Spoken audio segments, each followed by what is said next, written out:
आज मैं आपको आवेशित संधारित्र की वैद्युत ऊर्जा पढ़ा रही हूँ। तो बेटा संधारित्र के बारे में, संधारित्र से तो आप परिचित हैं, समांतर पट संधारित्र से। इसमें क्या होती है, दो प्लेटें होती हैं, जिनके जो प्लेट की पहली प्लेट होती है उसका सिरा ए स्रोत से जोड़ देते हैं, जो दूसरी प्लेट होती है उसको पृथ्वी से संबंधित कर देते हैं। अब जब हम किसी संधारित्र को आवेशित करते हैं तो उसको आवेश देने में कुछ कार्य करना पड़ता है, और यही कार्य उसमें स्थितिज ऊर्जा के रूप में संचित हो जाता है। माना प्रारंभ में संधारित्र की दोनों प्लेटें क्या है, अनावेशित हैं। पहली प्लेट को आवेश छोटे छोटे भागों में दिया जाता है। जब संधारित्र पर कुछ आवेश आ जाता है तो यह आवेश और आने वाले आवेश को प्रतिकर्षित करता है। अतः संधारित्र को आवेश देने में इस प्रतिकर्षण बल के विरुद्ध कुछ कार्य करना पड़ता है, और यही कार्य इसमें वैद्युत स्थिति ऊर्जा के रूप में संचित हो जाता है। ये प्लेट है, पहले इस पे कोई आवेश नहीं है, हमने इसे थोड़ा सा प्लस आवेश दिया। जब हमने इसे प्लस आवेश दिया, थोड़ा प्लस आवेश दे दिया, अब अगर हम इसे और प्लस आवेश दे रहे हैं तो ये भी प्लस है, ये भी प्लस है, तो ये इसको क्या करेगा, प्रतिकर्षित करेगा, और देने में हमें प्रतिकर्षण बल के विरुद्ध क्या करना पड़ेगा, कार्य करना पड़ेगा। और यही कार्य इस संधारित्र में स्थितिज ऊर्जा के रूप में संचित हो जाता है। आप इसका जो डेरिवेशन है वो कैसे निकालेंगे तो ये बता रही हूँ। माना संधारित्र को आवेशित करते समय, माना संधारित्र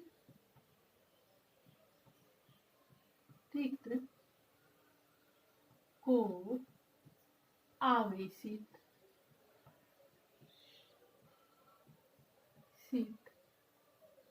करते समय किसी क्षण इस पर Q आवेश है तथा दोनों प्लेटों के बीच विभव भी है, तथा उसकी प्लेटों के बीच विभव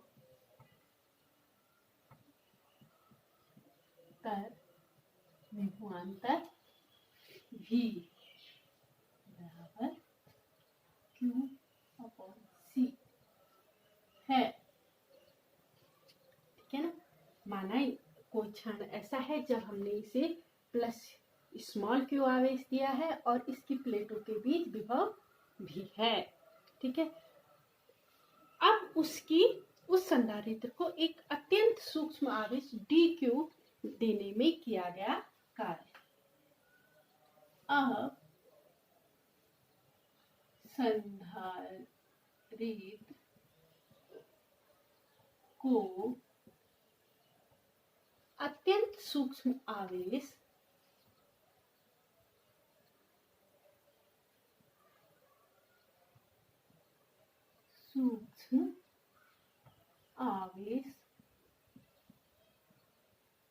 dq देने में किया गया कार्य क्या होगा, dw बराबर v dq। भैया आप जानते हैं v इक्वल टू w/q होता है। अब छोटे से कार्य के लिए छोटा सा आवेश है ना, तो ये आ गया w बराबर v q, लेकिन हम छोटा सा आवेश दे रहे हैं तो dq आ जाएगा। ठीक है, हम इसको ऐसे भी लिख सकते हैं, v को की जगह हम संधारित्र की परिभाषा इससे क्या जानते हैं, q upon c D Q, क्योंकि ये q आवेश के कारण ये विभव भी है, ठीक है ना। तो ये आ गया। अब जो संधारित्र है को जब हम 0 से और कहाँ तक, q तक आवेश देते हैं, तो ऐसे बहुत सारे छोटे छोटे अनगिनत कार्यों के योग के बराबर होता है। तो आप लिखेंगे अतः संधारित्र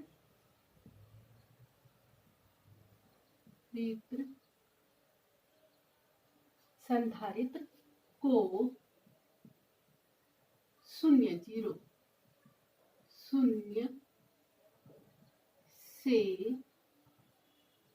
से q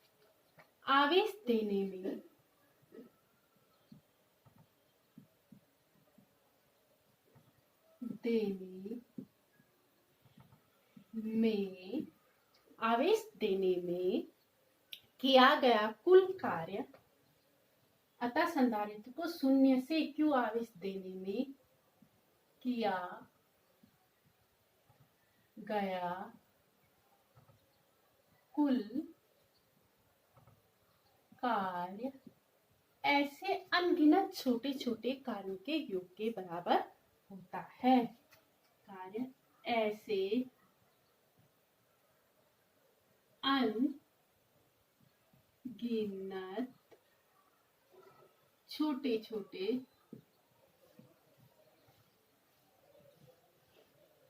कार्यों के योग के बराबर होता है। अतः किया गया कुल कार्य, अतः कुल कार्य, अतः कुल कार्य। बेटा जब भी हम छोटे छोटे कार्यों को जोड़कर बड़ा कार्य करते हैं तो हमें इंटीग्रेशन करना होता है, समाकलन करना होता है। तो छोटा सा कार्य क्या है, क्यू सी डी डब्ल्यू बराबर क्यू सी डी क्यू, लेकिन कहाँ से कहाँ तक करने हैं हमने ऐसे छोटे छोटे कार्य, 0 से और प्लस क्यू तक हमें इसे आवेश देना है, तो वहां तक। तो ये हो जाएगा integration 0 to plus Q Q upon C into D Q, ठीक है। अब आप देखिए 1 अपॉन सी तो हम बाहर ले लेंगे, 1 अपॉन सी, क्योंकि ये क्या है, कांस्टेंट है। अब आ गया integration 0 to q q d q. अब बेटा इसको कैसे हल करते हैं ये बताऊंगा। एक सूत्र होता है आपको, क्योंकि इंटीग्रेशन x dx, x की पावर n dx बराबर क्या होता है, x की पावर n प्लस 1 बटे n प्लस 1, ये सूत्र है। तो इसको हम इस पे अप्लाई करेंगे। भाई बायो वालों को नहीं पता होगा, है ना। भाई इसकी घात 1 है तो उसमें एक और जुड़ जाएगा और नीचे से 1 प्लस 1 हो जाएगा, तो ये हो जाएगा q, एक तो इसकी पहले से और एक और जुड़ जाएगा बाई 2 बटे 2, और कहां से कहां तक है, 0 से q तक, ठीक है ना। भाई एक था, एक में एक और जुड़ गया और नीचे भी एक में एक और जुड़ गया, ठीक है। अब हम जब इसको हल करते हैं तो पहले ऊपर वाला लिखते हैं q स्क्वायर बाई 2 और नीचे वाले को माइनस करते हैं 0 स्क्वायर बाई 2। अब ये बराबर आ गया आपका q स्क्वायर बटे 2c, ये हो गया आपका क्या, W, ठीक है। अब आप इधर देखिए, देखो मैंने क्या कहा था कि हमने छोटा सा कार्य किया, फिर पहले से इस पे क्या है, आवेश Q है और प्लेटों के बीच विभव V है। अगर हम इसे और आवेश दे रहे हैं कितना, DQ, तो हमें इस आवेश के विरुद्ध कार्य करने पर, इस आवेश पे जो प्रतिकर्षण लग रहा है उसके विरुद्ध कार्य करना पड़ता है, और यही कार्य क्या होता है, स्थितिज ऊर्जा के रूप में संचित होता है। अब हम इसको यहाँ कर लेते हैं।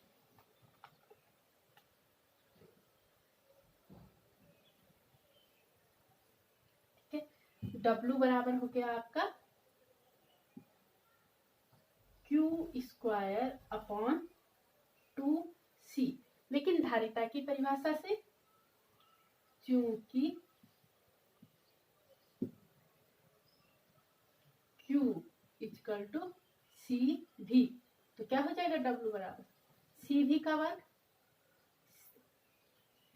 तो CV का वर्ग यानी कि C का वर्ग V का वर्ग बाई 2C, एक C से एक C कैंसिल हो जाएगा, तो क्या हो जाएगा 1/2 CV²।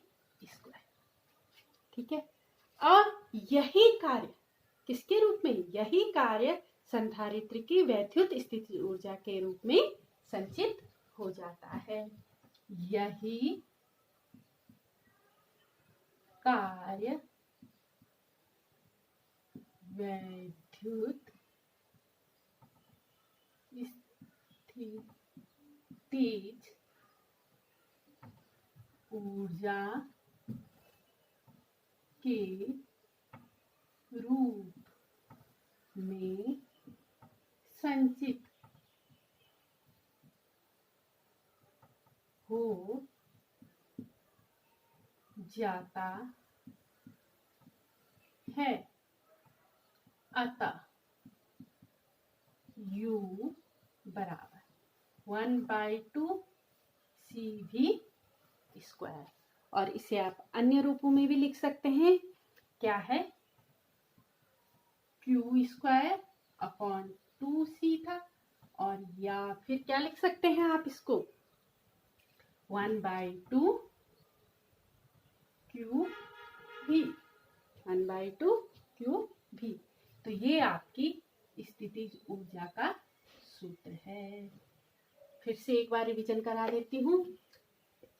वैद्युत स्थितिज ऊर्जा, किसी संधारित्र को आवेशित करने में उसे कुछ कार्य करना पड़ता है, किसी भी संधारित्र को आवेशित करने में कुछ कार्य करना पड़ता है, और यही कार्य स्थितिज ऊर्जा के रूप में संचित होता है। कार्य क्यों करना पड़ता है, माना ये अनावेशित है, हमने इसे थोड़ा सा आवेश दिया, और अब अगर हम इसे फिर थोड़ा थोड़ा आवेश देंगे तो क्या करना पड़ेगा, क्योंकि ये भी धन है वो भी धन है, उसके विरुद्ध कुछ कार्य करना पड़ेगा, और वही कार्य स्थितिज ऊर्जा के रूप में संचित हो जाएगा। तो ये आपकी स्थितिज ऊर्जा का सूत्र है।